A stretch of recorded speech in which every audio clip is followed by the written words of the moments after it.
इथे गोंधळ घालण्याचा एक मंडप होता. आता गोंधळ ही बहुजनांमधली परंपरा आहे. लग्न आल्यानंतर गोंधळ घालणं ही आपल्या बहुजन समाजाची परंपरा आहे. तो मंडपच तोडून टाकला.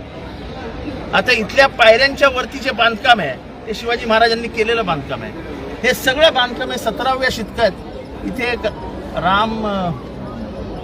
रामराजे निंबाळकर होते, बरोबर आहे. ते निजामाचे सरदार होते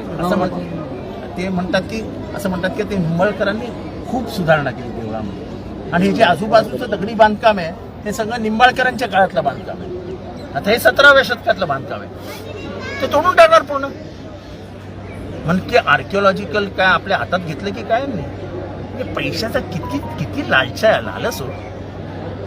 तुम्हाला काय सुधारणा करायची करा, पण ज्याचा ऐतिहासिक संदर्भ आहे, ज्याच्या मागे त्या प्रत्येक दगडाने शिवाजी महाराजांनी आई समोर झुकताना बघितलंय ना. त्या प्रत्येक दगड साक्षीदार आहे ना शिवरायांचा. तो शिवरायांचा साक्षीदार असलेला दगड उचलून फेकून द्यायचा. ती देवी ह्यांना उचलून फेकून देईल. ह्यांना पाप घेऊ नका, हे पाप आहे. आम्ही पुरोगामी आहोत,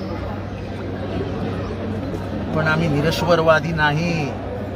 इथले अर्धे अधिक पुजारी मला ओळखतात की मी येतो, माझं जे काय ते काम करतो आणि निघून जातो. मी ते फालतूचे चोचले करायला कधीच येत नाही. माझी कमीत कमी 250 वेळा मी येऊन गेलो असेल या मंदिरात.